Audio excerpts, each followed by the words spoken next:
రక్షకుడైన యేసుక్రీస్తు నామములో వందనాలు. ఇప్పటి వరకు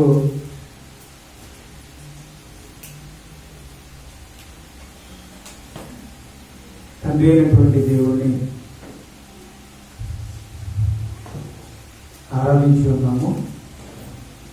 మరి సంఘంతో కలిసి పాటలు పాడుతూ మనస్ఫూర్తిగా తండ్రి అయిన దేవుణ్ణి యేసుక్రీస్తు వారిని స్తుతించి కనపరచడం జరిగింది. మీరు స్తుతించారండి తండ్రిని? మీ హృదయంతో పాడారా? మనసారా పాడారా?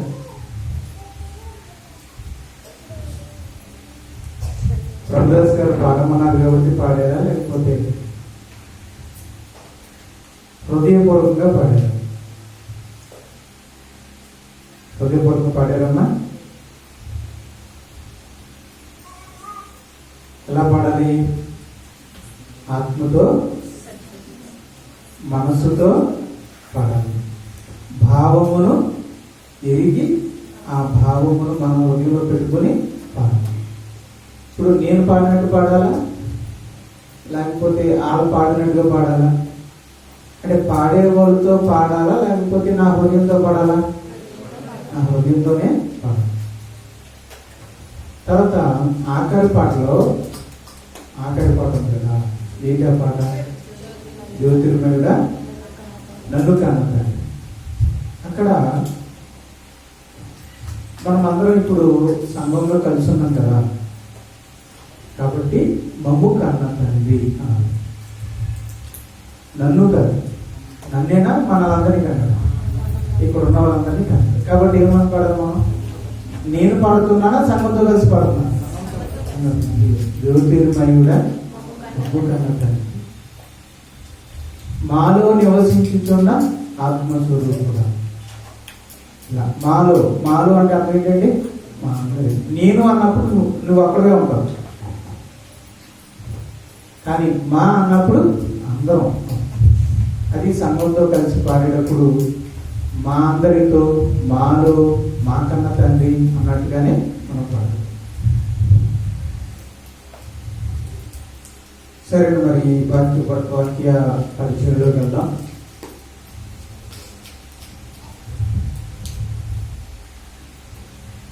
మరొకసారి రక్షణ పొందటం ఎట్లు అనేది ఆలోచిద్దాం.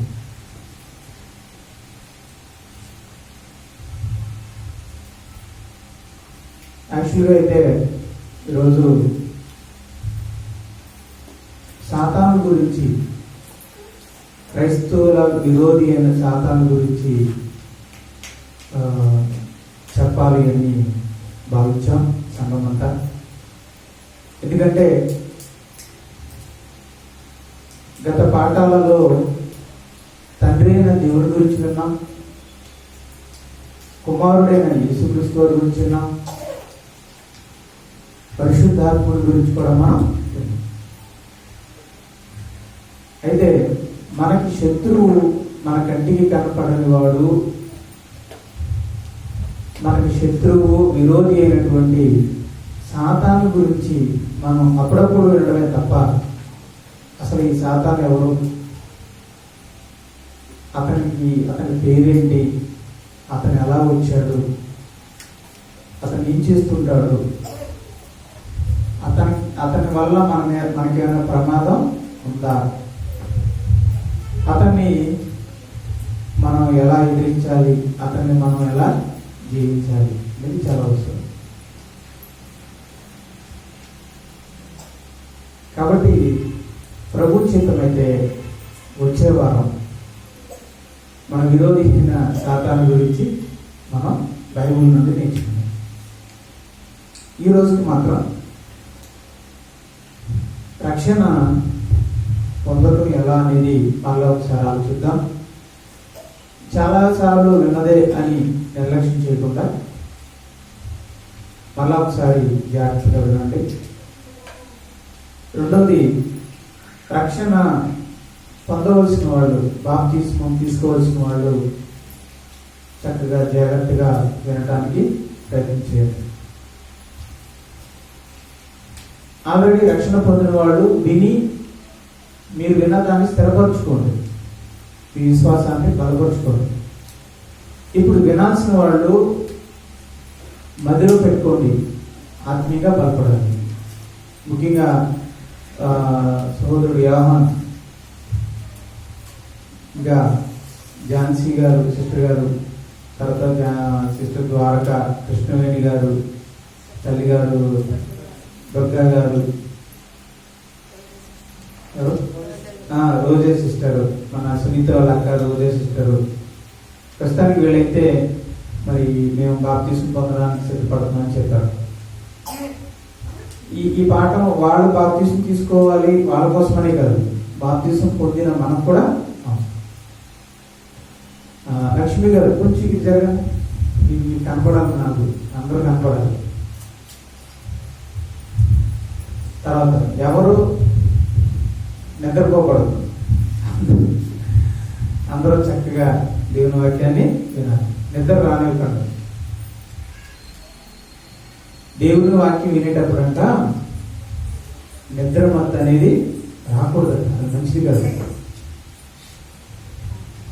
నిద్ర మత్తు అనేది ఎవరికి వస్తుందంటే, వాక్యము ఎవరికైతే అర్థం కాకూడదో అలాంటి వాళ్ళకి దేవుడు నిద్ర పంపిస్తాడు. మనకు వాక్యం అర్థం అవ్వాలని దేవుడు అనుకుంటే, మనం భావిస్తే మన కళ్ళ మీదకి నిద్ర రానుకుంటుంది.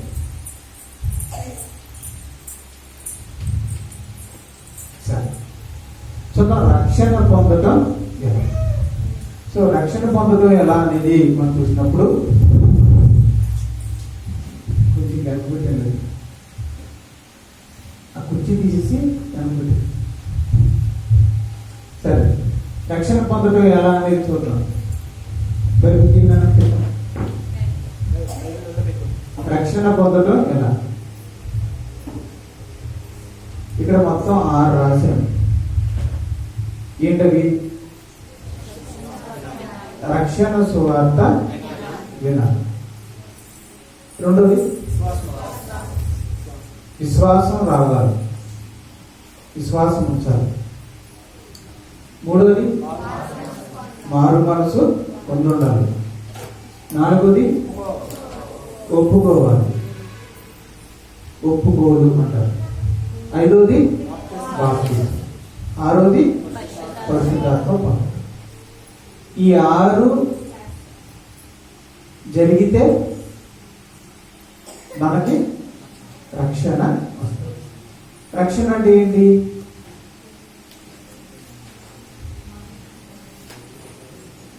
దేవుని ఉగ్రత నుంచి, అంతే కదా. రక్షణ అంటే రక్షించబడటం. దేని నుంచి రక్షించబడటం? దేవుని ఉగ్రత నుండి, పాపము నుండి, తీర్పు నుండి, రాబోయే నరక శిక్ష నుండి అని చెప్తున్నాను. దేవుని ఉగ్రత నుండి, పాపం నుండి, రాబోయే తీర్పు నుండి, రాబోయే నరక శిక్ష. నరక శిక్ష అంటే ఇప్పుడు మనం అందరం మామూలుగా మనం అందరం పాపులం అనగా, కాబట్టి మన కొరకు ఏముంది? తీర్పు ఉంది. ఆ తీర్పు తర్వాత ఏముంది? నరక శిక్ష అనేది మనకు. కాబట్టి ఈ పాపం నుండి, దేవుడి ఉగ్రత నుండి, తీర్పు నుండి, రాబోయే నరక శిక్ష నుండి తప్పించే అద్భుతమైన దేవుని ప్రణాళిక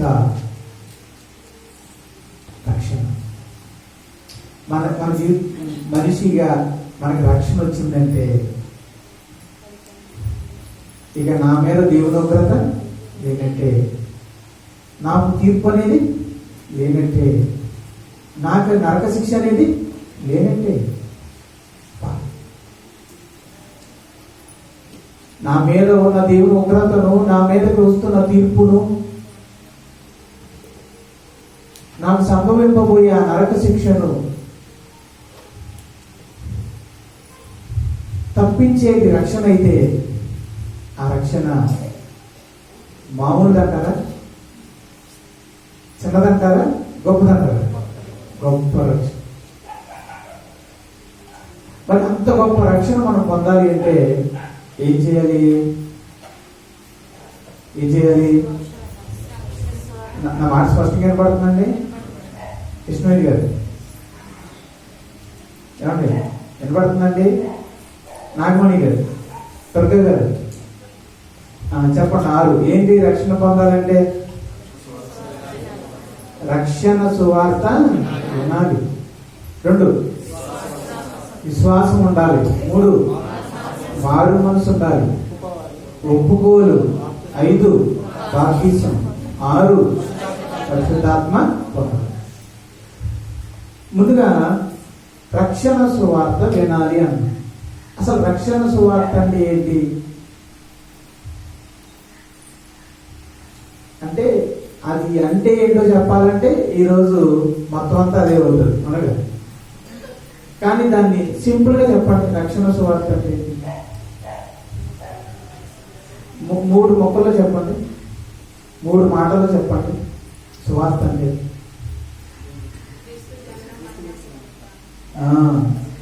యేసు ప్రభు యొక్క జననము, యేసు ప్రభు యొక్క మరణము, యేసుక్రీస్తు వారి యొక్క పునరుత్థానం. 3 మాటల్లో చెప్తాను. కొరింథీయులకు రాసిన మొదటి పత్రిక 15వ అధ్యాయం 5వ వచనం. కొరింథీయులకు రాసిన మొదటి పత్రిక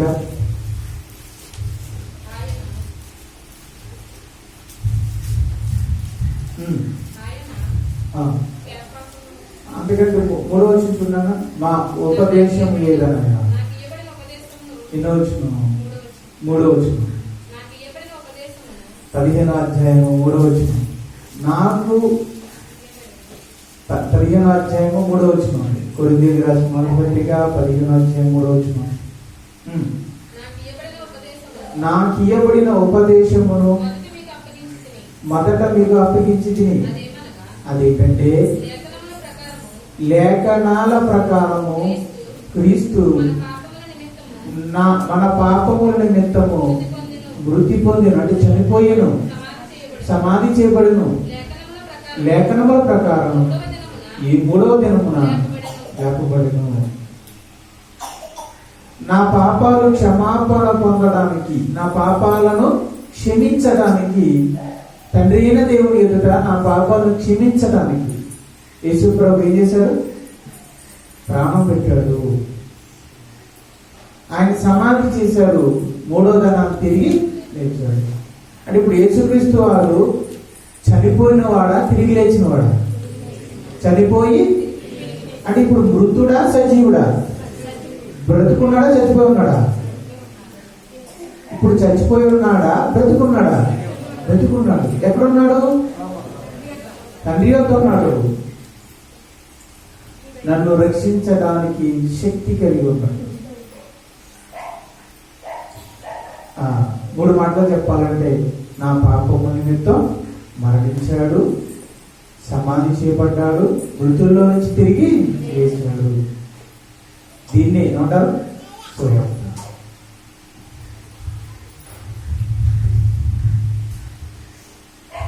చెప్పండి ఏంటి?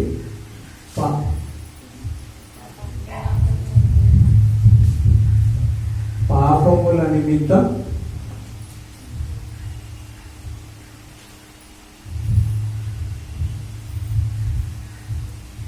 మరణించను, సమాధి చేయబడను,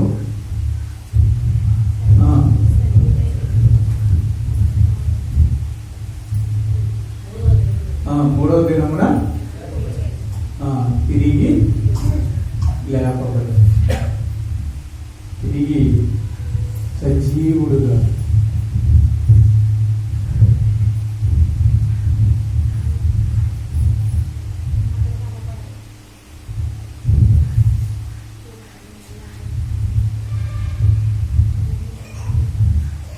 కాబట్టి మరణం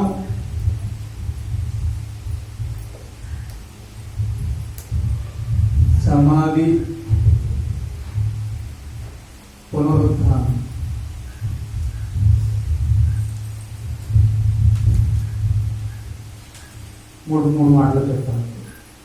పాపం నిమిత్తం మరణించాడు, సమాధి చేయబడ్డాడు, నన్ను రక్షించడానికి మృతుల్లో నుంచి తిరిగి లేచాడు. లేచి నన్ను రక్షించడానికి ఎక్కడికి వెళ్ళాడు? ఎక్కడున్నాడు? అని మాట సంక్షిప్తంగా చెప్పాలి. అటువంటి సువార్తను అంటే రక్షణ సువార్త అంటే ఏంటంటే నన్ను రక్షించడం కోసం యేసు ప్రభు ఏం చేశాడు అన్న సమాచారమే సువార్త. మనందరినీ రక్షించడానికి యేసుక్రీస్తు, దైవ కుమారుడికి యేసుక్రీస్తు ఏం చేశాడో తెలియచేసే వార్తనే ఏమంటారు? సువార్త. ఈ సువార్తను మనం ఏం చేయాలి? తర్వాత ఏంటండి? విశ్వాసం. విన్న విశ్వాసాన్ని ఏం చేయాలి? క్షమించండి, విన్న సువార్తను ఏం చేయాలి? నమ్మాలి, హృదయపూర్వకంగా నమ్మాలి. అలా నమ్మడాన్ని ఏమంటారు? విశ్వాసం. అంటే విశ్వాసం అంటే ఏం చెప్పండి? సువార్తను నమ్మడం.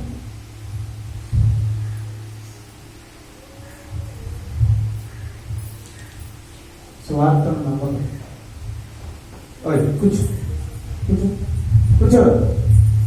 నెక్స్ట్ మూడోది ఏంటండి? మార్గం. అవును, నిజంగానే యేసు ప్రభు నన్ను రక్షించడం కోసం ఇవన్నీ చేశాడు అని నేను నమ్మాలి. అది విశ్వాసం అంటే. ఇక మారు మనసు అంటే ఏంటండి?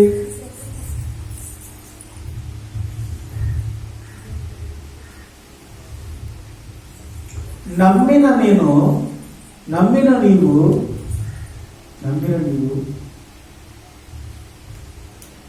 నిజ దేవుని వైపుకు ఇప్పుడున్న స్థితిలో నుండి నువ్వు విగ్రహారాధికుడు అయితే, లేకపోతే నీవు లోకస్తుడు అయితే, నీవు అసలు దేవుని నమ్మని వాడు అయితే, నీవున్న ఈ స్థితిలో నుండి దేవుని వైపు తిరగడాన్ని ఏమంటారు? మారు మనసు అంటారు. నిజ దేవుడి వైపు తిరగటం.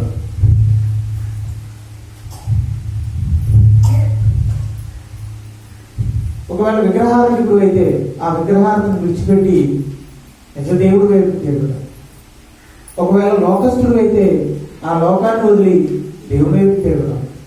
ఒకవేళ దేవుడు నమ్మని వాడు అయితే ఆ నాస్తికత్వాన్ని వదిలిపెట్టి దేవుడి వైపు తిరగడం. ఒకవేళ నీవు బానిసవు అయితే, పాప బానిసవు అయితే ఆ పాప బానిసత్వాన్ని, ఆ దుర్వ్యసనాన్ని వదిలి నిజ దేవుడి వైపు తిరగడాన్ని ఏమంటారు? మారు మనసు అని. రెండోది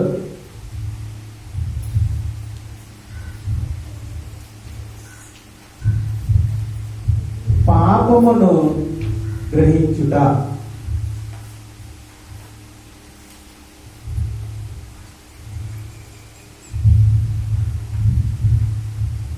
పాపమును గ్రహించుట.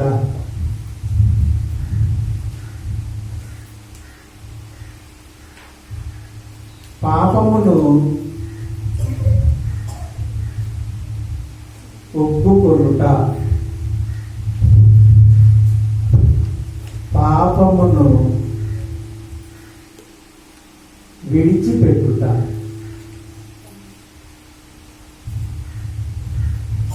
ఇవన్నీ మారు మనసులో భాగం. అంటే నేనున్నటువంటి స్థితిలో నుంచి నేను ఎవరి వైపు తిరగాలి? దేవుడు తండ్రి అయిన దేవుడి వైపుకు నేను తిరగాలి, యేసు వైపుకు నేను తిరగాలి. తిరిగి నా పాపాన్ని నేను గ్రహించాలి. గ్రహించిన నా పాపాన్ని నేను ఒప్పుకోవాలి. ఎవరి దగ్గర ఒప్పుకోవాలి? నేను ఎవరి వైపు తిరిగాను? దేవుడి వైపు తిరిగాను కాబట్టి దేవుడి దగ్గర ఒప్పుకోవాలి. ఒప్పుకున్న తర్వాత ఆ పాపాన్ని ఇక్కడి నుంచి నేను బ్రతుకున్నాను, ఆ విగ్రహాలను విడిచిపెట్టేస్తున్నాను. ఇదిగో ఆ పాప బానిసత్వాన్ని విడిచిపెట్టేస్తున్నాను. ఇదిగో ఆ చెడుతనాన్ని, ఆ చెడు జీవితాన్ని, ఆ లోకాన్ని నేను వదిలేస్తున్నాను. ఇదిగో నేను నీ వైపు తిరుగుతున్నాను, నన్ను క్షమించు అని అడగడాన్ని ఏమంటారు? తిరగడాన్ని ఏమంటారు? గ్రహించడాన్ని ఏమంటారు? ఒప్పుకోవడానే ఉంటారు, విడిచిపెట్టడానే ఉంటారు, క్షమాపణ అడగడానే ఉంటారు. ఇవన్నీ మారు మనసు. ఈ లక్షణాలు ఉండాలి. ఈ లక్షణాలు ఉంటేనే మారు మనసు ఉన్నట్టు. నేను అదే అడుగుతాను, మారు మనసు పొందారా అని అడుగుతాను. బాప్తిజం తీసుకున్నప్పుడు ఈ లక్షణాలు మీలో ఉంటేనే చెప్పండి.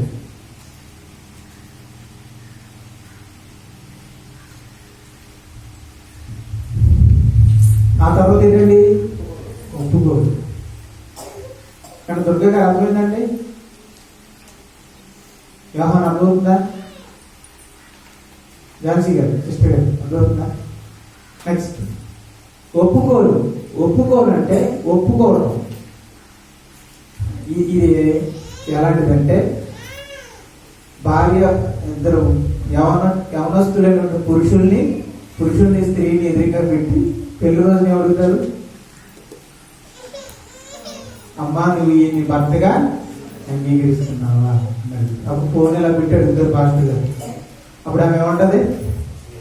నేను ఆయన్ని నా భర్తగా. అంతే. అక్కడితో ఆయన ఏమైపోయాడు? అక్కడితో భర్త అయిపోయాడు. ఆ రోజు నుంచి ఆయన ఏమయ్యాడు? భర్త అయిపోయాడు. ఆ రోజు నుంచి ఆమెకు ఆయన ఏమయ్యాడు? శిరస్సు అయ్యాడు. ఇంక ఎప్పుడైతే శిరస్సు అయ్యాడో అప్పటి నుంచి ఆయన ఎక్కడెట్టుకోలేక ఎత్తి మీద పెట్టుకో. ఈ భారం తీసేసుకున్న బాబు, ఇది చాలా తలపడుకుంది ఈ భారం, ఇది ఇలా పడేసేద్దాం అంటే మనకు కుదిరితేగా. ఇంత బంధం దేనివల్ల ఏర్పడింది? ఒప్పుకోవడం. అంటే ఒప్పుకోవడం అంటే చిన్న విషయం కాదు అని చెప్పడానికి ఇదంతా చెప్పాను. నాకు నచ్చలేదని తీసి పడేయడానికో మధ్యలో వదిలేసి వెళ్ళడానికో ఒప్పుకోడు కాదు. ఒప్పుకోడు అంటే మనం ఒప్పుకున్నామంటే చచ్చిపోయేదాకా దానికి లోబడి ఉండాలి. దాన్ని ఒప్పుకోవడం అంట. అంతేనా? కాబట్టి అమ్మ నువ్వు ఒప్పుకుంటున్నావా అని అన్నప్పుడు దానికి ఓకే మీరు అన్నారు అంటే అది ఎప్పటి వరకు మీరు కొనసాగించాలి? చచ్చిపోయింది. భర్త అని ఒప్పుకున్న తర్వాత ఆయన భర్తగా ఎంతవరకు అంగీకరించాలి? నువ్వు చచ్చిపోయేంత వరకు. భార్య అని ఒప్పుకున్న తర్వాత ఆమె ఎంతవరకు కొనసాగించాలి? చచ్చిపోయేదా. కాబట్టి ఒప్పుకోవాలి అంటే చిన్న విషయం కాదు. ఏమని ఒప్పుకోవాలి? ఏమని ఒప్పుకోవాలి?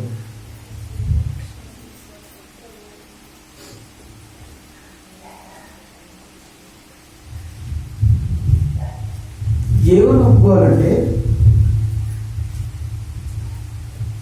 యెహోవాను ఇప్పుడు మనం ఏమంటున్నాం? తండ్రి, పరలోక తండ్రి. యెహోవా అన్న పరలోక తండ్రి అన్న ఒకటేనమ్మా. కాబట్టి యెహోవాను అనగా ఇప్పుడు మనం పిలుస్తున్న పరలోక తండ్రిని ఏమని ఒప్పుకోవాలి? దేవుడిగా ఒప్పుకోవాలి.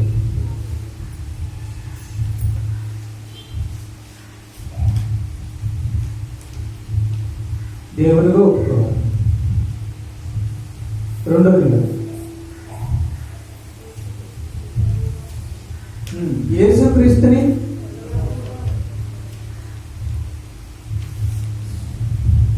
మరి యేసుక్రీస్తుని ఎవరు ఒప్పుకోవాలి? ప్రభువుగా ఒప్పుకోవాలి. నేను 3 చెప్తాను.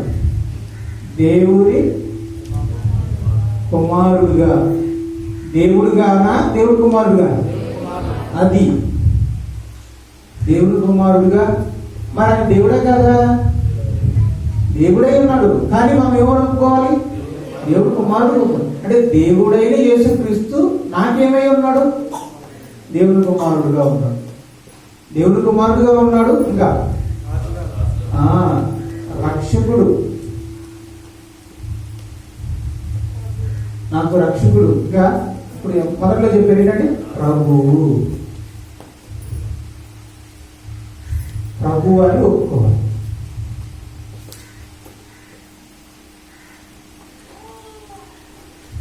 నాగేశ్వర గారు మీకు అర్థమవుతుందా? మీరు ఎవరికి వచ్చాను? మీరు ఎవరికి కూర్చున్నారేంటి?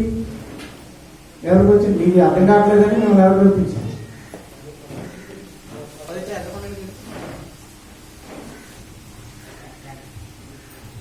మీరు వెళ్ళండి.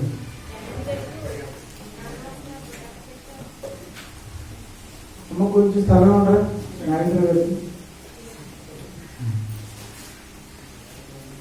జరగండి మా కూర్చోండి. అదొక మీకు ఏమనుకోవాలి? ఏమనుకోవాలి మనం? యెహోవాను దేవుడిగా, యేసుక్రీస్తు వారిని దేవుని కుమారుడుగాను, రక్షకుడుగాను, ప్రభువుగాను. ఇందులో దేవుడి కుమారుడు, రక్షకుడు పక్కన పెడితే యేసుక్రీస్తు వారిని ఏమని ఒప్పుకోవాలి? ఒక స్త్రీ అందరి మధ్య ఈ పురుషుడు నా భర్త అని ఒప్పుకుంటే అప్పటి నుంచి ఆయన ఏమవుతాడు? భర్త అవుతాడు. ఎంతమంది మధ్య బాప్తిజం తీసుకునేటప్పుడు అమ్మా యెహోవాను నీ దేవుడిగా ఒప్పుకుంటున్నావా బాబు, నీ యెహోవా నీ దేవుడిగా ఒప్పుకుంటున్నావా అని అంటే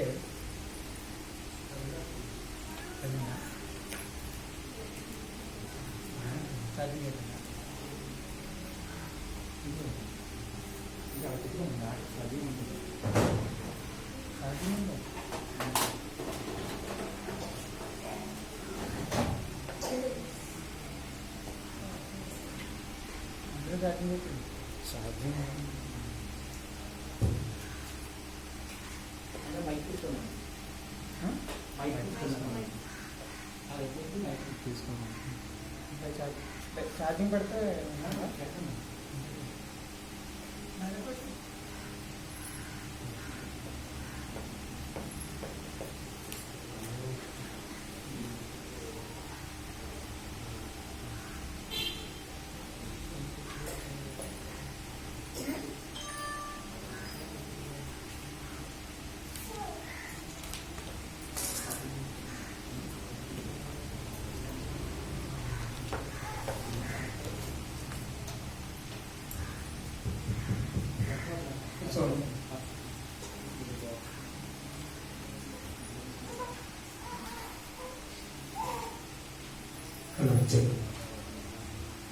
ఇంకా సౌండ్ హలో వచ్చి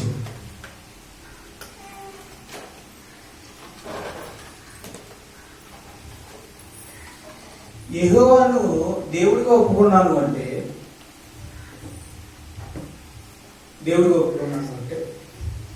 నేనేం చేయాలి? యెహోవాను దేవుడిగా ఒప్పుకుంటే ఏం చేయాలి? యెహోవాను దేవుడిగా ఒప్పుకుంటే ఇక్కడి నుంచి నాకు దేవుడు ఎవరు? యెహోవాయే. ఇక్కడి నుంచి నాకు దేవుడు ఎవరు? పరలోకపు తండ్రి. ఇక్కడి నుంచి నా దేవుడు ఎవరు? ఇక్కడి నుంచి నీ దేవుడు ఎవరు? పరలోకపు. మరి తండ్రి అయినప్పుడు, దేవుడైనప్పుడు, తండ్రి నీకు దేవుడైనప్పుడు ఆ దేవుడు ఏం చేయాలి? దేవుళ్ళని ఏం చేస్తారు?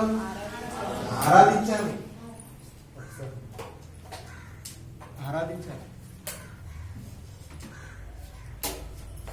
నెక్స్ట్ ఆ దేవుడిని నువ్వు మహిమపరచాలి.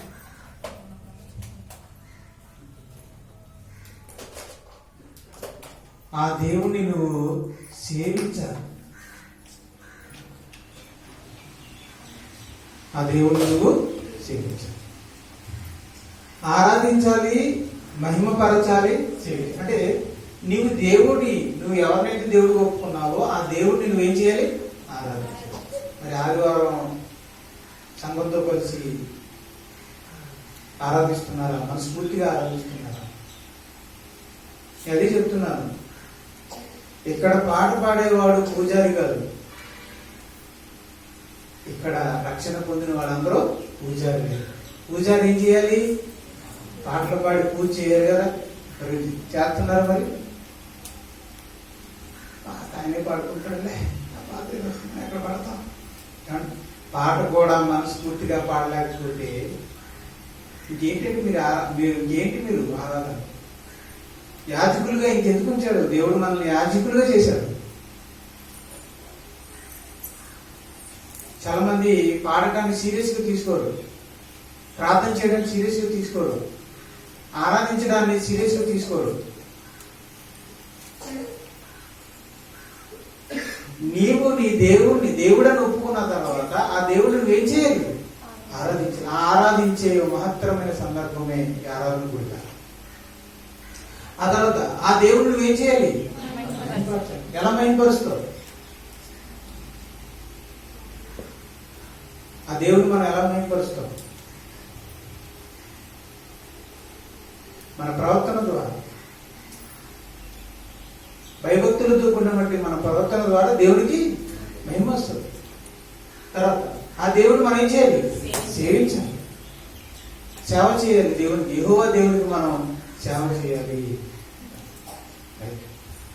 తర్వాత యేసుక్రీస్తు వారిని ప్రభువుగా ఒప్పుకున్నామంటే, అమ్మా యేసుక్రీస్తు వారిని మీరు ప్రభువుగా ఒప్పుకున్నారంటే మీకు ప్రభు ఎవరైనా అర్థం ఎక్కడి నుంచి? యేసు ప్రభు నా ప్రభు అండి, నా యజమానండి అని అర్థం. ఈయన మా ఆయన అండి అంటాం కదా, ఈవిడ మా ఆవిడండి అంటాం కదా ఎప్పుడు ఒప్పుకున్న తర్వాత. అలాగే ఈ ఒప్పుకోల తర్వాత యేసు ప్రభు నాకేమవుతాడు? ప్రభు అవుతాడు, నా ప్రభు అవుతాడు. ఎప్పటి వరకు ప్రభువుగా ఉంటాడు? నేను చనిపోయేంత వరకు ప్రభువు. స్త్రీ ఒక పురుషుని భర్తగా ఒప్పుకున్న తర్వాత ఆమె భర్త అయింది, అతను భర్త అయ్యాక ఆ స్త్రీ భర్త పట్ల ఎలా ఉండాలని చెప్పింది?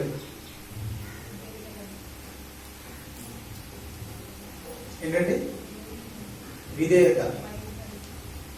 వెరీ గుడ్, బాగా విధేయత ఉండాలి భర్త పట్ల. భార్యగా ఉన్న స్త్రీకి భర్త పట్ల ఏముండాలి? విధేయత ఉండాలి. తర్వాత ఏముండాలి? భయం ఉండాలంట. నా భర్త అనే భయం ఉండాలంట. మూడవదిగా లోబడాలి.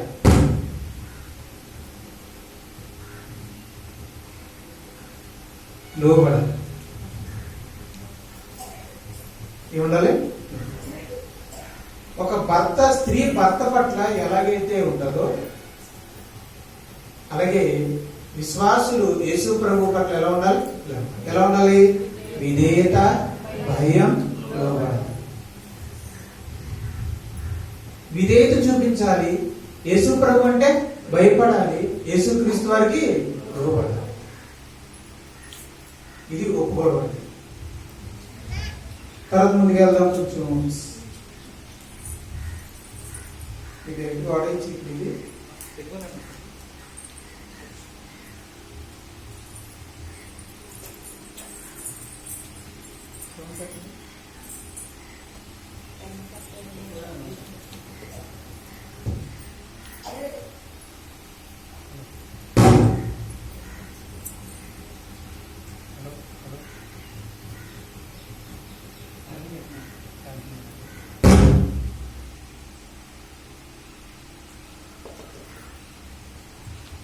ఓకే. ఆ తర్వాత ఏం తీసుకోవాలి? బాప్తీసం తీసుకోవాలి. తండ్రి, కుమార, పరిశుద్ధాత్మ యొక్క నామంలో బాప్తీసం తీసుకోవాలి. నీటిలో పూర్తిగా ఉంచబడాలి. మనం బాప్తీసం పొందిన తర్వాత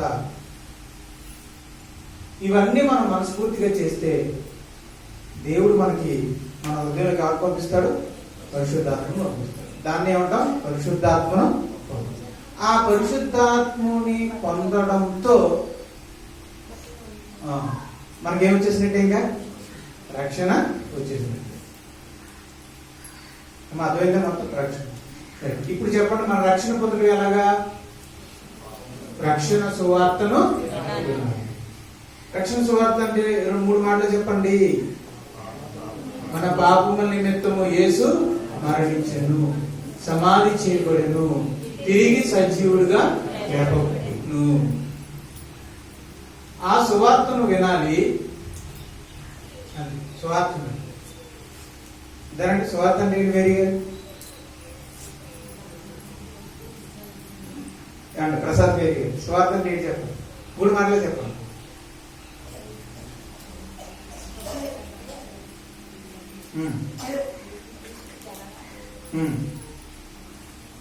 యేసుక్రీస్తు జననం, మరణం, పునరుద్ధరణ. ఈ మరణం దేనికోసం? యేసు ప్రభు మరణం దేనికోసం? మన పాపములను క్షమించడం కోసం. ఆ మరణ సమాధి పునరుద్ధానాన్ని అంతే. వైజాగ్ నుంచి వచ్చాడండి ఒక ఆయన, చాలా గొప్ప సాక్ష్యం అండి. ఆయన సాక్ష్యం విన్నాక నేను మారిపోయానండి, లేకపోతే విశ్వాసం వచ్చిందండి అని అంటూ ఉంటాను. నాకు రోగం వచ్చిందండి, అది దేవుడు తగ్గించాడు, అప్పటి నుంచి నాకు విశ్వాసం వచ్చిందండి. ఇలాంటి విశ్వాసాలు ఏవి మనకు రావాల్సిన అసలైన విశ్వాసం ఏంటి? సువార్తను మనము విన్న సువార్తను మనం ఏం చేయాలి? నమ్మాలి. తర్వాత సువార్తను నమ్మిన తర్వాత నిజ దేవుని వైపు మనం తిరగాలి. నిజవైపు దేవుని వైపు తిరిగాక మన పాపాలని గ్రహించాలి. గ్రహించిన పాపాలని ఒప్పుకోవాలి. నేను పాపిని ప్రభువా అని మనం ఒప్పుకోవాలి. దాన్ని పశ్చాత్తాపడడం అంటారు. పశ్చాత్తాపడడం అంటాం కదా, అదే పశ్చాత్తాపడడం. అలా పశ్చాత్తాపడిన తర్వాత పాపం ఏం చేయాలి? ఏది ఇచ్చి నేను తప్పు చేశానని ఏదైతే మనం ఒప్పుకున్నామో దాన్ని వెళ్తాం. ఆ తర్వాత పరలోకపు తండ్రిని దేవుడిగా ఒప్పుకోవాలి. ఇక నుంచి నాకు యెహోవాయే దేవుడు అని ఒప్పుకోవాలి. మరి యెహోవాయే దేవుడు అని ఒప్పుకున్నప్పుడు ఆ దేవుడిని ఏం చేయాలి? ఇక నుంచి ఆరాధించాలి, మహిమపరచాలి, చేయాలి. ఇక రక్షకుడైన యేసుక్రీస్తు వారిని ఎవరు ఒప్పుకోవాలి? దేవుడు కుమారుడుగాను, రక్షకుడుగాను, ప్రభుగాను ఒప్పుకోవాలి. మరి ప్రభుని ఒప్పుకున్న తర్వాత ఆయన నీకేమవుతాడు? భర్త అండి అని ఒప్పుకున్నాక ఏమవుతాడైనా? భర్త అవుతాడు. రక్షకుడుగాను, ప్రభుగాను ఒప్పుకుంటే నీకేమవుతాడైనా? రక్షకుడుగాను, ప్రభు అవుతాడు. మరి ప్రభు అయితే ఆ ప్రభుని ఏం చేయాలి? ఆ ప్రభు పట్ల ఏం చూపించాలి? విధేయత చూపించాలి. ఆ ప్రభు పట్ల వైఖరి ఉండాలి. ఆ ప్రభు మాటలకు ఇదిగో నీ పూర్ణవరకంతో నీ పూర్ణ వేగుతో తండ్రి దేవుని ప్రేమించాలి. నిన్ను వారి నీ పొరుగు వారిని ప్రేమించు అన్నాడు. ప్రేమించాలి. ఇదిగో అక్కడలో నీ సహోదరులకు సాయించమని యేసు ప్రభు చెప్పాడు. చెయ్యాలి. పరలోకమందున్న తండ్రికి మీరు కుమారులు అయినట్లుగా శత్రువుల కొరకు ప్రార్థన అన్ని చెయ్యాలి. అంటే ఏం చెప్పాడు అది మనం. తర్వాత బాప్తీసం తీసుకోవాలి. ఇవన్నీ చేశాక అప్పుడు మనం ఏం తీసుకోవాలి? బాప్తీసం అనేది తీసుకోవాలి. అప్పుడు గారు అర్థమైందా? చివరి నెలలో వచ్చుకున్నాను ఏనా క్రీస్తు రాజు యోహాను ఎప్పుడు తీసుకోవాలి బాప్తీసం? ఇవన్నీ మనకి కంప్లీట్ అయ్యాక అప్పుడు మనం బాప్తీసం అనేది. కాబట్టి ఇంకో 2 రోజుల్లో బాప్తీసం పొందబోతున్నటువంటి మీరు ఇది పూర్తి చేసుకోండి. మీరు ఆల్రెడీ రక్షణ స్వార్థను వినే ఉంటారు. ఈరోజు కూడా లైట్ గా చెప్పాను, మళ్ళా సోమవారం కూడా చెప్పగలరు. సోదరులు ప్రవీణ్ గారు చెప్తారు. ఆ రోజు కూడా మీరు వింటారు. విన్న తర్వాత మీకు ఏం రావాలి? శ్వాస రావాలి. ఈ శ్వాస తర్వాత మీకు ఏం రావాలి? మారు మనసుతో పాటు ఏం చేయాలి? ఒప్పుకోవాలి. ఈ ఒప్పుకోలు సంఘం ఎదురు మీరు ఒప్పుకుంటారు. బాప్తీసం తీసుకున్నారు. ఒప్పుకున్న కాడి నుంచి ఒప్పుకున్న దాని పట్ల మీరు విధేయత కలిగి ఉండాలి. కట్టుబడి ఉండాలి కదా. సరే, మాటకి కట్టుబడి ఏదైతే ఒప్పుకున్నారో అది అనుకో కట్టుబడి ఉండాలి. ఆ తర్వాత మీరు నీటిలో బాప్తీసం పొందుతారు మీ అంగీకారంతో. దాంతో దేవుడు మీకు ఏమిస్తాడు? పరిశుద్ధాత్మ ఇస్తాడు. పరిశుద్ధాత్మ హృదయంలోకి రాగానే ఏం జరిగి మనకి ఏమొచ్చేసినట్టు ఇంకా ఇక రక్షణ వచ్చిందంటే ఏం జరిగింది చెప్పండి.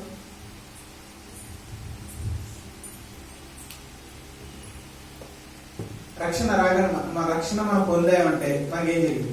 మన పాపాలన్నీ ఏమవుతాయి? క్షమించబడిపోతాయా? దేవుని ఉగ్రత మన నుంచి తొలగిపోతుంది. దేవుడికి ఇంకా మన మీద కోపం. ఓకే, బాగా చెప్పారు. ఇంకా తీర్పు ఇక మనకి ఉండదు. నరక శిక్ష అనేది మనకి ఉండదు. మన కొరకు ఏముంటది? పరలోకం. మనం నీతిమంతులం అవుతాం, మనం పరిశుద్ధులం అవుతాం. రక్షణ పొందడం అనేది ఎలా అనేది మళ్ళీ చెప్పాను. చిన్న అంటే మళ్ళీ ఎంత సున్నితంగా సాగదీసి ఎందుకు చెప్పారని అనుకోవద్దు. ఇంకా బాగా బేసికల్ గా వినాల్సిన వాళ్ళు నేర్చుకోవాల్సిన చెప్పడం లేదు. కానీ నాగేశ్వర గారు అర్థమైందా? రాంబాబు గారు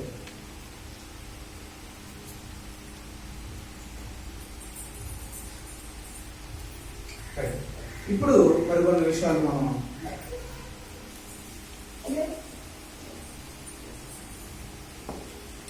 కొన్ని రక్షణ పొందడం విషయంలో అపోహలు ఉన్నాయండి.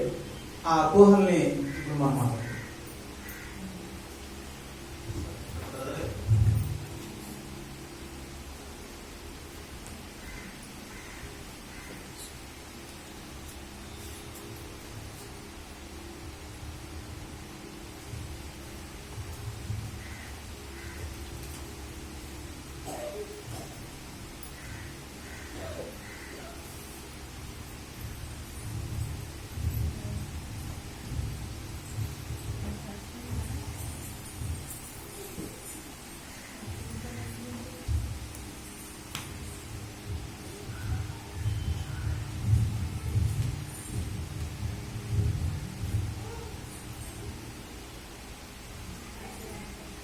రక్షణ సువార్త. రక్షణ సువార్త అంటే ఏంటో మీకు తెలిసింది. ఈ రక్షణ పొందడంలో అపోహలు, రక్షణ పొందడంలో అపోహలు, ఇవి మెయిన్ మీ ఇప్పుడు అందరికి అవసరం విషయం. రక్షణ సువార్త అంటే ఏంటి విన్నా? యేసు ప్రభు యొక్క మరణము, సమాధి. అదేనా? యోహాను ఏంటన్నా సువార్తను 3 మాటలు చెప్పు.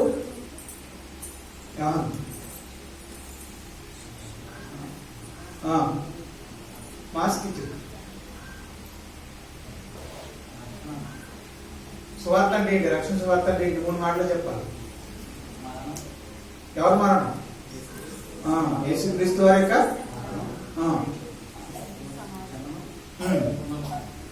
యేసుక్రీస్తు వారి జననం. ఒక క్రమంలో చెప్పు, ముందుగా వెనకాడుతున్నాడు, కంగారు పడద్దు. Very good. పునరుద్ధరణ. దీన్ని ఏమంటారు? సువార్త. అంతేగాని నేనంటే ఒకప్పుడు ఖచ్చితంగానండి మారిపోయానండి యేసుప్రభులోకి, ఇది స్వార్థ అమ్మా, స్వార్థ. నువ్వు పాపివి, నువ్వు మారు మనసు పొందు అని చెప్తారు. ఇంకా యేసుప్రభు గురించి ఇంకేం ఉండదు.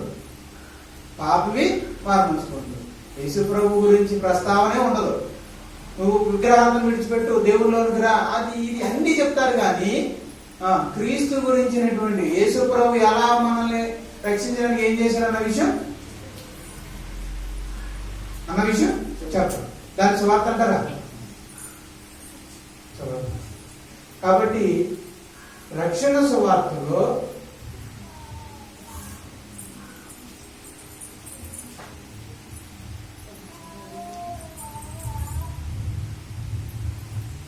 క్రీస్తు లేకపోతే, రక్షణ సువార్త క్రీస్తు లేకపోతే అది సువార్తే కాదు. తర్వాత 3 విశ్వాసం. రైట్. సువార్తను నమ్మడే ఉంటారు విశ్వాసం. ఇందులో పెద్ద ఏం కాదులేండి. నెక్స్ట్ వచ్చేసరికి మారు మనసు. ఈ మారు మనసు గురించి అపోహలు మారలేదు. మారు మనసు అంటే ఏంటి? ఇక్కడ మనం చెప్పాం మారు మనసు అంటే ఏంటి. కానీ కొంతమంది దృష్టిలో మారు మనసు అంటే ఏంటంటే చేసిన పాపాలన్నీ మనుషుల దగ్గరికి వెళ్ళి, రంగరాజు గారు నేను ఆ రోజంటే మీ దగ్గర మరి ఇలా డబ్బు తీసుకుని అకౌంట్ ఆ రోజు మేము ప్రదర్శన ఇలా అన్నానండి. ఇలాగ ఊళ్ళో ఉన్న వాళ్ళందరి దగ్గరికి వెళ్ళి భస్మాచారం చేసినట్టు అందరి దగ్గరికి వెళ్ళి ఏం చేయలేను, ఈ పాపం చేశానండి, ఆ పాపం చేశానండి, ఈ పాపం చేశానండి, ఈ తప్పు చేశానండి, ఇది చేశానండి, అది చేశానండి అని అందరి దగ్గర ఒప్పుకోవాలి. కానీ మనం ఒక ఊర్లోనే పాపం చేస్తామా, మనం ఎన్నూరులో పాపం, స్కూల్లో చదువుకునేటప్పుడు పాపాలు చేసాం. ఇవన్నీ ఒప్పుకుంటూ వస్తే అసలు జీవితం సరిపోతా. కానీ ఏంటంటే తెలివిగా కొంతమంది దగ్గర మాత్రం ఇంకా మరీ దారుణం. అప్పుడు ఏమండి రాజుగారు మీ దగ్గర స్కూల్లో చదువుకునేటప్పుడు పాపం తెప్పేశానండి, ఇది రైతు క్షమించండి అని అడిగారు. ఇవన్నీ ఇది అంటే మనుషుల దగ్గర పాపాలు అంటే ప్రతి మనిషి దగ్గరికి వెళ్ళి పాపాలు ఒప్పుకోవాలి అని సిద్ధాంతం ఉంది. అది ఇవన్నీ అపోహలు. రెండోది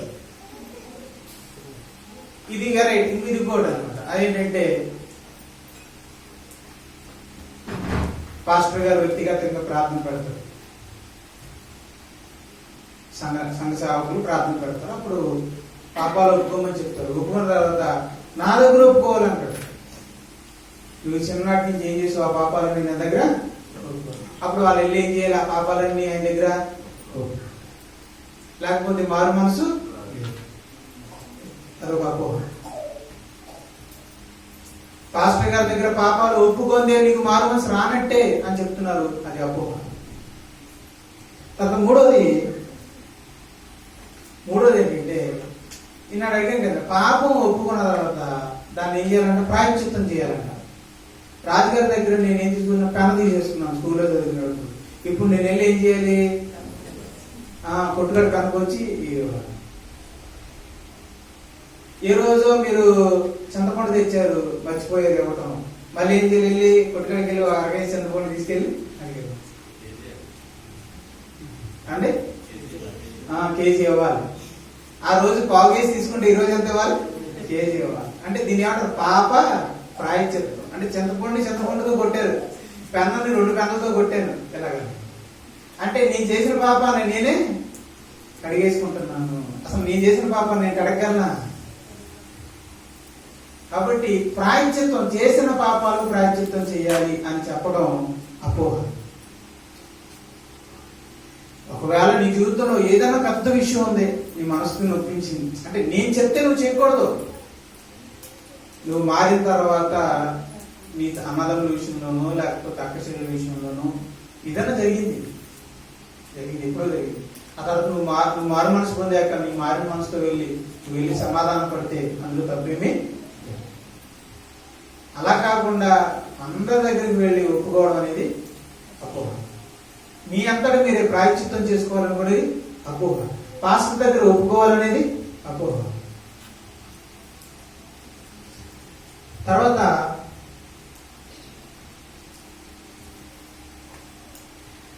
మీ ఇంట్లో కూర్చుంటే, మీరు ఇంట్లో కూర్చుని ప్రార్థన చేస్తే మారు మనసు రాదు, చర్చిలోకి వచ్చి ప్రార్థన చేస్తేనే మారు మనసు. అదే మన విజయవాడలో ఆ చర్చికి వెళ్ళి ప్రార్థన చేస్తేనే, అది అక్కడ గోదావరి కదా, గోదావరి గట్టు చెట్టు ఉంది కదా, ఆ చెట్టు కింద కూర్చుని ప్రార్థన చేస్తేనే కానీ మారు మనసు రాదు. ఇలాంటివి ఉన్నాయండి. గద్వాల్ అనే ఊరిలో ఒక చెట్టు ఉందంట, ఆ చెట్టు కింద ప్రార్థన చేస్తేనే కానీ మారు మనసు రాదని చెప్పారు. ఈ బోధ పెంచగలవారు చిన్న కొట్టాడ తిరగలేదు. ఇది ఎక్కడికి వెళ్ళాలంటే మారు మనసు కోసం గద్వాల్ అనే ఊరెళ్ళి, గద్వాలలో ఒక చెట్టు ఉంటుందంట, ఆ చెట్టు కిందకి వెళ్ళి ప్రార్థన చేస్తే అప్పుడు పాపాలు ఒప్పుకోలు జరిగిపోయి వెంటనే దేవుని ఆత్మ వచ్చేసి మారు మనసు వచ్చేస్తున్నారు. అంటే ఆ చెట్టు కింద, అంటే ఆ చెట్టు మీద ఏముంది? మహత్యం, మహిమ ఉందన్నమాట. ఇలాగ ఎక్కడికో వెళ్ళాలి, అక్కడికో వెళ్తేనే కానీ మారు మనసు రాదు అని చెప్పడం కూడా ఏంటనమాట అపోహ. ఇక దర్శనం రావాలండి. మారు మనసు వచ్చింది, నీకు మారు మనసు వచ్చింది, బాప్తీసు, నీకు నీ పాపాలు క్షమించబడ్డాయి అని చెప్పడానికి ఏ రావాలట? దర్శనం. ఏమండి నీకు మారు మనసు పొందిన నీకు దర్శనం వచ్చిందా అని, మీకు దర్శనం వచ్చిందా? ఆ దర్శనంలో మీకు పాపాలు క్షమించబడినట్టు ఏమైనా దర్శనం వచ్చిందండి? దర్శనం వస్తేనే ఏంటట? మారు మనసు వచ్చినట్టు. అపోహలు. దర్శనం కాకపోయినా కనీసం కళను వచ్చిందా అడుగుతారు. కళ రాలేదా? ఇది నీకు మారు మనసు. అపోహ. అది సూచన ఏమైనా వచ్చిందా? ఏదైనా సూచన ఈ జీవితంలో ఏదైనా సూచన కనపడిందా? నువ్వు మారు మనసు పొందినట్టు, దేవుడు నీ పాపాలు క్షమించినట్టు ఏదైనా సూచన ఉందా? ఏంటి చెప్పు, సూచన ఏంటి చెప్పు, సూచన చెప్పు అని అడుగుతారు. అలా వస్తేనే మారు మనసు అంట. అది అపోహ. బైబిల్లో నీకు వాగ్దానం వచ్చిందా? బైబిల్లో నీకు వాక్యం, దేవుడు వాక్యం ద్వారా వాగ్దానం ఇచ్చాడా? చూపు, ఏ వాక్యం ద్వారా దేవుడు నీకు వాగ్దానం ఇచ్చాడు? యెషయా గ్రంథం 3:3 ఇచ్చాడు. అసలు యెషయా గ్రంథానికి ఎందుకు వెళ్తారండి? అసలు మనం ఎక్కడున్నాం? దేవుడు మనతో చేసిన నిబంధన ఏంటి? కానీ దేవుడు నాకు వాగ్దానం ఎక్కడిచ్చారంటాడు? అసలు యెషయా గ్రంథం అంటే ఏంటి తెలుసానికి? పాత నిబంధనలోని ఇశ్రాయేలుని గద్దించడానికి దేవుడు పంపినటువంటి ప్రవక్త అయినటువంటి యెషయా గారు ఎవరి కోసం రాశాడు? ఇశ్రాయేలు గురించి రాశాడు. అది నీకు వాగ్దానం ఏంటి? అసలు వాగ్దానం అక్కడ ఎందుకు ఉంటుంది నీకు? నువ్వు క్రైస్తుడి, ఈ కృత నిబంధనకు సంబంధించిన వాగ్దానం ఎక్కడ ఉంటుంది? కృత నిబంధన యెషయా గ్రంథంలో, ఇర్మీయా గ్రంథంలో వచ్చిందంటే యాకోబు నిన్ను కని ఉన్నాను, నిన్ను కాదురా అమ్మాయి కూడా, యాకోబు నిన్ను కని ఉన్నాను, నిన్ను గర్భంలో ధరించాను, నిన్ను నడిపించాను అంటే అంత అమాయకుడిగా ఉన్నావేంటి? యాకోబు అంటే నువ్వు కాదు. యాకోబు అంటే ఎవరిని? ఇశ్రాయేలును ఉద్దేశించి దేవుడు నన్ను కన్నాడట, ఇదే వాగ్దానం అను. అలా వాగ్దానం వస్తేనే కానీ ఏం కాదట అది. కాబట్టి అది కూడా ఏంటండి? అది కూడా పోతుంది.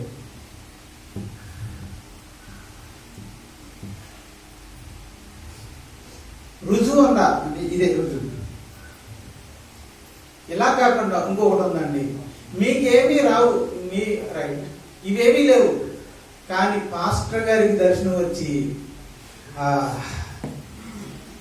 జోసఫ్ మరి నీ కొరకు ప్రార్థన చేశాను, అందులో దేవుడు చూపించాడు, నిన్ను నీ పాపాలు క్షమించాడు అంటే ఆయన కన్ఫర్మేషన్ ఎవరికి ఇచ్చాడు? పాస్టర్ గారికి ఇచ్చాడు. ఆయన మార్మన్స్ పొందినట్టు, పాపాలు క్షమించబడినట్టు ఈ కన్ఫర్మేషన్ ఎవరికి ఇచ్చాడు? మన దేవుడు పాస్టర్ గారికి ఇచ్చాడు. అప్పుడు పాస్టర్ గారు నువ్వు మార్మన్స్ పొందేవు అబ్బాయి, దేవుడు చెప్పాడు నాకు అని అంటేనే నువ్వు మార్మన్స్ పొందినట్టు. ఇది కూడా బోధకం, వాక్యానుసారమైంది కాదు, ఇది కూడా అపోహం. ఇక చివరిలో బాప్తిజం, ఇవన్నీ అపోహం. తర్వాత బాప్తిజం అంటే కొంతమంది ఏం చేస్తారంటే అబ్బాయిలారా అని చెప్పి తండ్రి కుమార పరిశుద్ధాత్మ నామములో బాప్తిజం ఇస్తున్నారు అంతే. అలా నీళ్ళు జలగానే ఏమైపోద్ది?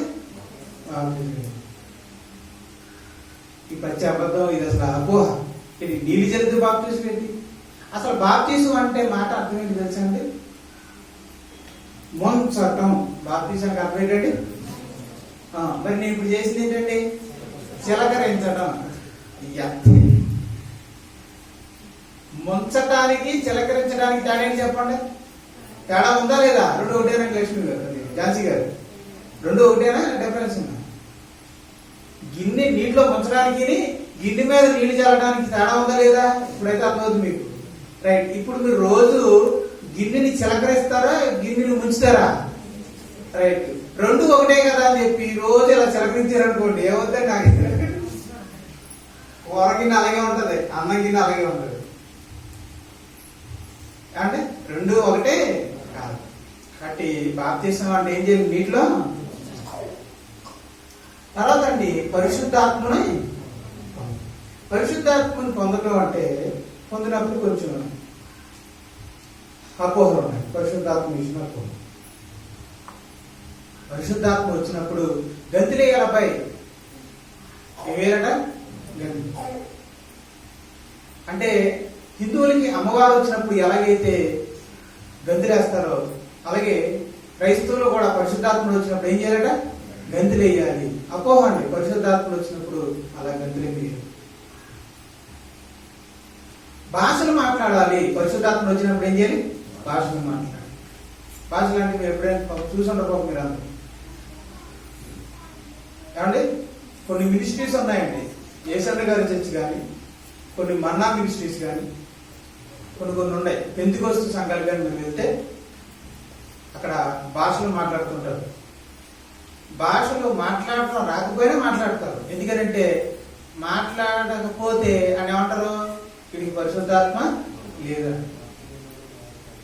కాబట్టి అందరూ మాట్లాడుతున్నారు కాబట్టి వాళ్ళు కూడా ఏం చేస్తారు?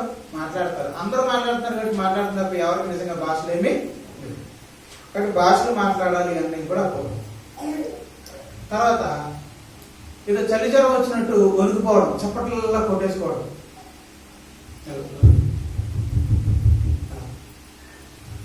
అలా భావించడం కూడా ఏంటండి? అలా అలా అలా కూడా అది కూడా ఏంటంటే పరిశుద్ధాత్ముడు వచ్చినట్టు అపోహది. కాబట్టి పరిశుద్ధాత్ముడు వచ్చినప్పుడు గంతులేయాలి అన్నది, తర్వాత భాషలు మాట్లాడాలి, లేకపోతే వణుకు వణుకు ఇలాగా చప్పట్లతో వనకాలి అనేది కూడా ఏంటంటే ఇదంతా కూడా ఏంటి అంతేనా? అబ్రహ్మ అర్థమైందా? అంత అంతేంటి అపోహలు. అలా అవ్వాలని పరిశుద్ధాత్ముడు మనలోకి వచ్చినప్పుడు మనకేమి గంతులేయరు, వనకరు, చప్పట్లతో కొట్టుకోరు, పిచ్చి పిచ్చి భాషలతో మాట్లాడరు. మరి ఏం చేస్తారు? మామూలుగానే ఉంటాం. పరిశుద్ధాత్ముడు మనలోకి వచ్చాడన్న విషయం కూడా మనకి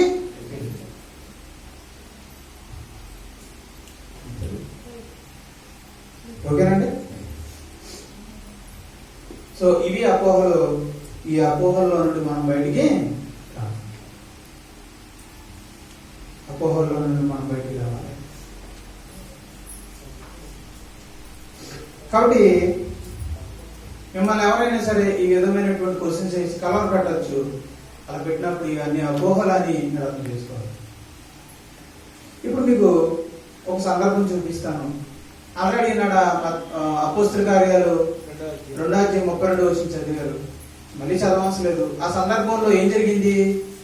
పేతురు గారు స్వార్థ ప్రకటించారు, ప్రజలేమో నమ్మారు, మారు మనసు పొందారు, వాళ్ళకి బాప్తిస్మం ఇవ్వడం అనేది జరిగింది. అదంతా ఎన్ని రోజులు జరిగింది? ఒక రోజు జరిగిందా? ఆ దినమందు అన్నాడా? అపోస్తల కార్యాలు 2:40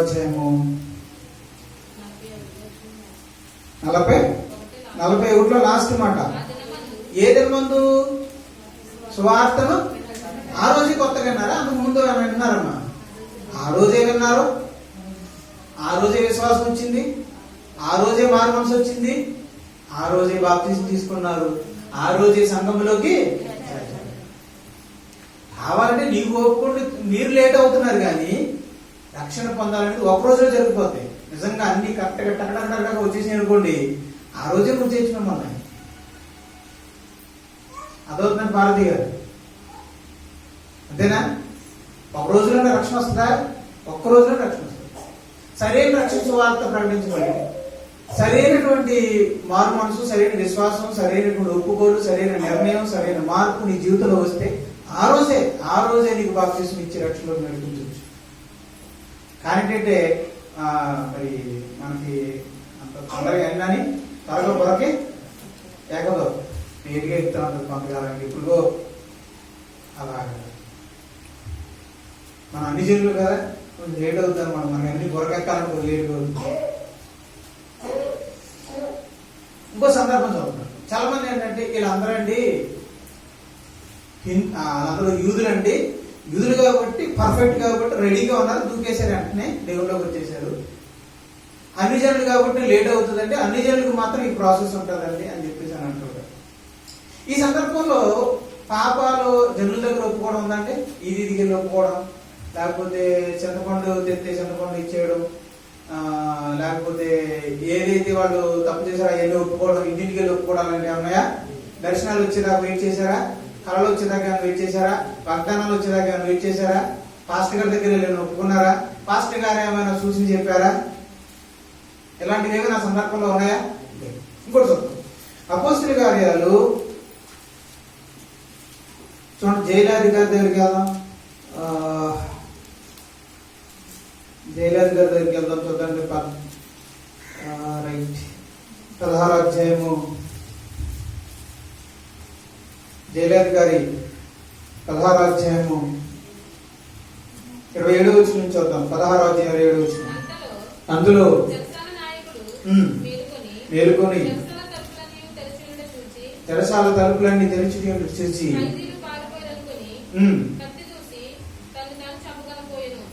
మీ అందరికి తెలుసు, పౌలు, సీల వీళ్ళిద్దరిని ఏం చేశారు? జైలు వేశారు.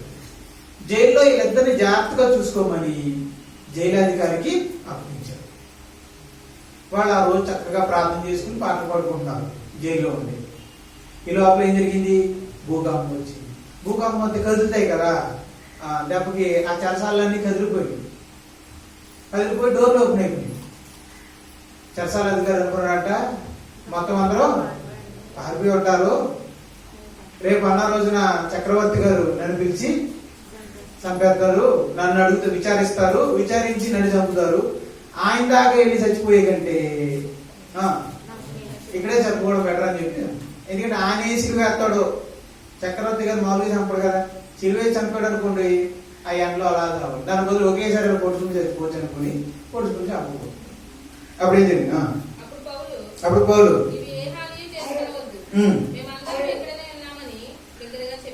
బాబు నువ్వు బట్టి చంపుకోవద్దు అయినా మేము అందరూ ఎక్కడే చెప్పుకున్నాం, ఎవరు ఎక్కడికి వెళ్ళలేదు అని చెప్పారు.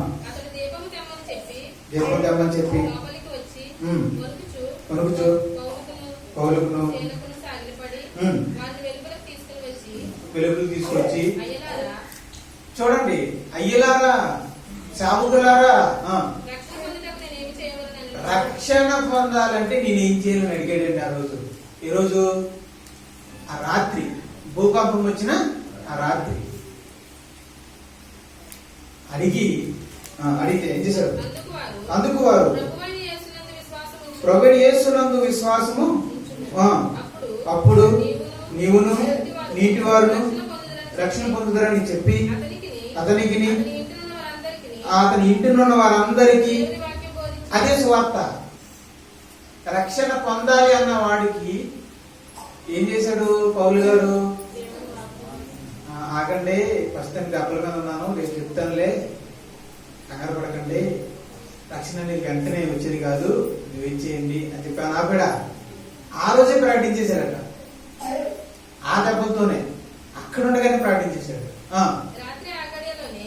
అయితే రాత్రి ఆ గడియలోనే అతన్ని వారిని తీసుకువచ్చి గాయాలు కడిగాడు. వెంటనే అంటే ఆ రాత్రే వెంటనే అతడును అతని ఇంటి వారందరూ బాప్తిస్మము. జైలధికారి ఏమడిగాడండి? కృష్ణవేణి గారు జైలధికారి ఏమడిగాడు? రక్షణ పొందుడుకు రక్షణ పొందాలంటే నేనేం చేయాలి అని. అప్పుడు ఆగాగు, చాలా టైం పడుతుంది, చాలా ఇప్పుడు అనలేదు, అప్పుడే చెప్పేశాడట. మరి ఆయన గంట చెప్పాడు, 2 గంటలు చెప్పాడు, మొత్తం కూర్చోబెట్టి చెప్పాడు. నేను లాస్ట్ టైం కృపానందం వాళ్ళు బాప్తిజం తీసుకున్నప్పుడు 3 గంటలు చెప్పాను. 3 గంటలు పొద్దున్న 11కి స్టార్ట్ చేసాం, సాయంత్రం 2-3 అవుతుంది. అలాగే ఆయన కూడా అలాగే ఆ రాత్రి అంతా మరి 1 గంట 2 గంటల మొత్తాన్ని చెప్పారు. చెప్పిన తర్వాత వాళ్ళు ఏం చేశారు? ఆ రోజే ఆ గడిలోనే వెంటనే వాళ్ళు ఏం చేశారు? రక్షణ బాప్తిసము తీసుకున్నారు. ఇప్పుడు చెప్పండి, ఇక్కడ ఏం కనపడుతున్నాయి? స్వార్థ ఉందా? విశ్వాసం ఉంచమన్నాడా? మారుమనసు పొందమన్నాడా? బాప్తిసం తీసుకున్నాడా? ఒప్పుకోమన్నాడా? ఇవి ఉన్నాయి. దర్శనాలు రావాలి, కళలు రావాలి, వాగ్దానం రావాలి, నీ పాపాలు క్షమించబడ్డాయి, నువ్వు దర్శనం రుజువు కావాలి. ఆగాగు అప్పుడే వద్దు. ప్రస్తుతానికి రేపు పొద్దున పని, రేపు అందరి ఇళ్ళకి వెళ్ళి ఇంటికి వెళ్ళి పాపాలను ఒప్పుకో, ఒకవేళ చెంబు తెత్తే చెంబు, చాట తెత్తే చాట ఇచ్చేసి వచ్చాయి. మీ ఆవిడ మీరు నువ్వు అన్ని ఇచ్చేసాక అప్పుడు ఇంటికి తిరిగాక అందరి దగ్గర పాపలు ఒప్పుగాక అవన్నీ ఏవైతే మీకు తెచ్చారో అవన్నీ ఇచ్చేసి పాప పరిహారం చేసేసుకున్న తర్వాత దర్శనమో కలో వాగ్దానమో వాక్యమో ఏదో వచ్చేసాక 2-3 రోజులు 4 రోజుల తర్వాత ఉపవాస ప్రార్థన చేశాక అప్పుడు ఇస్తానులే అన్నాడా? దేవుని వాక్యం దగ్గరకు వస్తేనండి ఇవన్నీ చాలా వెటకారంగా ఉంటాయండి. ఇలా చెప్పానని ఒక సంఘం నన్ను రావద్దన్నాడు. తర్వాత వారం నుంచి డిస్మిస్ అయిపోయింది. నిజం, ఇదే చెప్పానండి, ఇలాగే అన్నాను. తర్వాత రోజు నుంచి సరిగ్రాదు అంతే. తర్వాత వారం నుంచి నాకు పిలుపు లేదు. అంటే వాళ్ళు ఆ నమ్మకాల్లో ఉండిపోయారు, ఆ అపోహంలో ఉండిపోయారు. అమ్మో అంటే ఇది జరగాలి, దర్శనం రావాలి, కళ్ళు రావాలి. ఈ దర్శనానికి ఇచ్చేటో ఈ కళ్ళకి ఇచ్చేంటో అర్థం కాదు. ఇలా అసలు మార్చలేమండి. ఈ LEF అని ఒకరు ఉంటారు. ఇది డైరెక్ట్ మాట్లాడుకొచ్చాం. ఈ LEF వాళ్ళు ఏమంటారంటే, నాగేశ్వరరావు గారు మీరు రక్షణ పొందారా అని ఏమంటారు? మీరు ఏమంటారు? పొందేమంటారు. అప్పుడు నెక్స్ట్ ఏమంటారంటే, అవునా బాప్టిజం తీసుకున్నారు మీరు చెప్పండి. అప్పుడు నెక్స్ట్ ఏమంటారంటే, మీకు మీ దర్శనం వచ్చిందా, మీ దర్శనం ఏంటి అని అడుగుతారు. అప్పుడు మీరంటారు దర్శనమే లేదంటారు. వాగ్దానం ఏంటి, మీకు వాగ్దానం ఏంటి, ఈ వాక్యం ఏ వాగ్దానం వచ్చింది మీకు అని అడుగుతారు. అప్పుడు మీరు మౌనంగా అంటారు. అంటే మీకు దర్శనం లేదు, వాక్యం లేదు. అసలు నీకు బాప్తిజం ఇచ్చింది ఎవడు, ఇక బాప్తిజం ఇచ్చింది ఎవడు, బుద్ధి లేనివాడు. అంతే, దాంతో మీరు ఏమైపోతారు, అవునా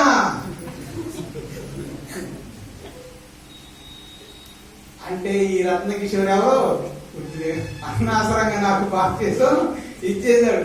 ఒక దర్శనం లేకుండా, ఒక వాగ్దానం లేకుండా నాకు బాప్తిజం ఇచ్చి నన్ను అమ్మో నాశనం చేసేసాడు బాబోయ్ అనుకుని ఇప్పుడు మీరు ఏం చేస్తారో ఆ దగ్గరికి పరిగెట్టండి. అనేకుల మనసును నేను ఏం చేస్తున్నారు, వాళ్ళు గుడ్డిగా నడిచి, వాళ్ళు తప్పు మార్గంలో నడిచి మనలందరినీ కూడా ఏం చేస్తున్నారు, జాగ్రత్త. నేను దేవుని వాక్యాన్ని విన్నాను, సువార్తను హృదయపూర్వకంగా నమ్మి మారు మనసు పొంది బాప్తిస్మము తీసుకున్నాను. విశ్వాసమే నాకు రుజువు. ఏంటి నీ రుజువు, ఏంటి నీ ధైర్యం అని అంటే హెబ్రీయులకు రాసిన పత్రిక 11వ అధ్యాయం 1వ వచనం.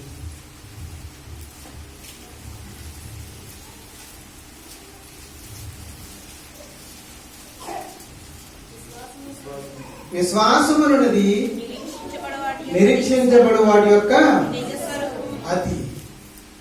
విశ్వాసం అంటే ఏంటనుకుంటున్నావు, నిరీక్షించే దానికోసం నిజస్వరూపమును అదృశ్యమైనవి ఉన్నవనుడుకు ఏంటి నీ రుజువు, నువ్వు మారు మనసు పొందేవనడానికి రుజువు ఏంటి, నీ పాపాన్ని దేవుడు క్షమించాడనడానికి రుజువు ఏంటి, నువ్వు దేవుని స్వార్థను నమ్మేవనడానికి రుజువేంటి, రుజువేంటి రుజువేంటి, నీ రక్షణకు రుజువేంటి రుజువేంటి రుజువేంటి, నా హృదయంలో ఉన్న నిస్వార్థమైన విశ్వాసం, విశ్వాసమే నా రుజువు అన్నది. నా రుజువేంటి చెప్పండి. నిజంగా మీరు మీ విశ్వాసం నిజమైంది, యథార్థమైంది అయితే మీ విశ్వాసమే రుజువు. దేనికి రుజువు, నువ్వు సువార్తను విన్నావన్నదానికి రుజువు, నువ్వు మారు మనసు పొందావన్నదానికి రుజువు, నీ హృదయంలో విశ్వాసం ఉందనడానికి రుజువు, దేవుడు నీ పాపాలు క్షమించాడు అనడానికి, నువ్వు రక్షణ పొందావనడానికి రుజువు. ఏంటి రుజువు, ఇశ్రాయేలు ఏంటి రుజువు, మన హృదయంలో ఉన్న విశ్వాసమే. నువ్వు ఎప్పుడు సందేహించాలి, మనం ఎప్పుడు డౌట్ పడాలి, ఇలా లేకపోతే డౌట్ పడాలి. మళ్ళీ మీలో ఎవరైనా సరే ఈ వాక్యానుసారంగా బాప్తిసం తీసుకోకపోతే మరలా మీరు బాప్తిసం తీసుకోవడం మంచిది. ఎందుకంటే ఇది వాక్యానుసారం. మళ్ళీ అసలు వాక్యానుసారంగా బాప్తిసం తీసుకోకపోతే మన రక్షణ పొందినట్టు ఇవి ఉండాలి. మరి అవన్నీ ఎక్స్ట్రా. ఇప్పుడు ఇలా అనే బ్యాచ్ ఏం చెప్తారు, ఇప్పుడు ఇవన్నీ ఇంత అన్నారా, ఆ బ్యాచ్ వాళ్ళు ఏమంటారు తెలుసా అండి, దర్శనం కావాలి, కళ కావాలి, వాగ్దానం కావాలని ఎంత అడగలు చేసిన వాళ్ళు, ఒరే నాకు బాప్తిసం ఇవ్వండిరా అన్నా సరే ఎవరు, బాబు నాకు బాప్తిసం ఇవ్వండి అని మీరు అడిగిన వాళ్ళేమి ఎవరు. మరి ఏమంటారు, బాప్తిసం కదా స్వీ కాదు, అది కావాలి ఎప్పుడైనా పొందొచ్చు, ముందు రక్షణ పొందడం ముఖ్యం. అంటే ఉద్దేశం ఏంటనమాట, ఆ దర్శనము ఆ కళ వచ్చేస్తే ఏమొచ్చేసినట్టే, రక్షణ వచ్చేసినట్టే. మరి బాప్తిసం పర్లేదు, కంగారం లేదు అంటే అర్థం ఏంటండి. మరి అలాగేనండి యేసు ప్రభు, సువార్తను నమ్మి మీరు సువార్తను ప్రకటించండి, నమ్మి నమ్మి నమ్మితేనా బాప్తిసం కూడా పొందాలా. ఆ రాత్రి చరసాల అధికారి దేవుని వాక్యాన్ని విని ఏం తీసుకున్నాడు. మరి రక్షణకు బాప్తిసం అవసరం లేకపోతే ఆ రాత్రికి రాత్రి అడవిడిగా నీటిలోకి దిగాల్సిన అవసరం ఏముంది ఆయనకి. అడవిడిగా దారిలో దిగి బాప్తిసం తీసుకోవాల్సిన అవసరం నపుంసకుడికి ఎందుకు ఉంది అంటే రక్షణ పొందడానికి ఏది కూడా అవసరం. అంటే వీళ్ళు ఎలాంటి చెప్పండి, అసలు అవసరమైన వాటినేమో పక్కన పెడతారు, అవసరం లేని వాటిని మాత్రం ముందు పెడతారు. రక్షణలు కావాలి, కళలు కావాలి, వాగ్దానాలు కావాలని తప్పుడుగా చేస్తుంటారు. అసలు అసలు రక్షణ స్వార్థ ఉన్నదండి వాళ్ళ దగ్గర. మళ్ళీ అసలు రక్షణ యేసుప్రభు ఎందుకు చచ్చిపోయాడని అడిగితే, అసలు స్వార్థ అంటే ఏంటని అడిగితే, అసలు రక్షణ అంటే ఏంటని అడిగితే సమాధానం ఉండదు. ఇంకా జీవితంలో ఏంటంటే పాపాలు ఒప్పుకోవాలి, దర్శనం రావాలి, పాపాలు ఒప్పుకోవాలి, దర్శనం రావాలి. ఏంటది? అపోహలు అపోహలు అపోహలు. అదంతా తప్పుదారిలో నడుస్తున్నారు. అసలు అనవసరమైన వాటిని చేయకూడదు, అసలు చేయవలసిన వాటిని మనం చేయాలి. సువార్త అంటే ఏంటి తెలిసిందా అడుగుతున్నాను. సువార్త అంటే ఏంటి తెలుసా నీ జీవితంలో? సువార్త బాగా తెలుసుకున్నావా? ఆ తర్వాత దాన్ని హృదయపూర్వకం విశ్వసించావా? నువ్వు మారు మనసు పొందావా? హృదయపూర్వకం ఒప్పుకున్నావా? ఒప్పుకున్న దాన్ని కట్టుబడ్డావా? ఆ తర్వాత నువ్వు బాప్తీసం తీసుకున్నావా? అయితే నువ్వు రక్షణ పొందావు.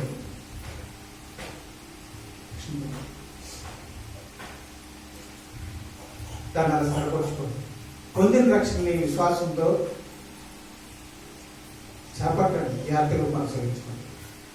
లేదు ఈ వాక్యానుసారంగా నేను ఈ విధానంలో నేను తీసుకోలేదండి అని అంటే మరలా మరొకసారి పునరాలోచించుకుని ఈ క్రమంలోనికి వెళ్ళి కాస్త ఈ ముందు వెనక్కి వెళ్ళినా ఇవన్నీ ఉండాలని అర్థం. అందుకంటే కాదు, ఇవన్నీ ఉండి బాప్తీసం తీసుకోకపోతే మరలా ఒకసారి ఆలోచించుకుని బాప్తీసం తీసుకోవాలి. ఇక ఎవరైతే ఈ రోజు 2 రోజులు బాప్తీసం తీసుకోవడానికి సిద్ధంగా ఉన్నారో వాళ్ళకి అర్థమైందా ఈ విషయాలు? ఝాన్సీ గారు మీకు అర్థమైందా? విధానం అర్థమైందా? మీకు వాక్యానుసారంగా రక్షణ పొందడం అంటే మీకు అర్థమైందా? ఝాన్సీ గారు, మీకు దుర్గ గారు, మీకండి కృష్ణవేణి గారు, తర్వాత ఇంకెవరు, వ్యవహాన్, నీకు క్రీస్తురాజు, అబ్రహం గారు, అర్థమైందా మీకు? వాక్యానుసారంగా రక్షణ పొందడం అంటే ఎలా చెప్పండి? రక్షణ సువార్త అంటే మనకి ముందు తెలియాలి. తెలిసి విన్న రక్షణ సువార్త ఏం చేయాలి? విశ్వసించాలి. విశ్వసించి దాంతో పాటు ఏం కూడా పొందాలి? దాంతో పాటు కూడా ఏం చేయాలి? ఒప్పుకోవాలి. ఒప్పుకున్న తర్వాత ఏం చేయాలి? తీసుకుంటే తర్వాత దేవుడు మనకి వేస్తాడు. అంటే మనకి ఏమొచ్చినట్టే అది రక్షణ పొందడం అంటే అది అలా వదిలేస్తారండి. ప్రార్థన చేసి ఒక ఫ్యాన్ కూడా లేదు కదా, సరే ఓపికగా విన్నారు, మంచిది. ప్రార్థన చేసుకుంటాం. ప్రార్థన చేయండి. విన్న వాక్యాన్ని విడిచిపెట్టుకోకుండా అపవాది వచ్చి ఎత్తుకొని పోకుండా 10 నిమిషాలు ప్రార్థన చేసుకోండి.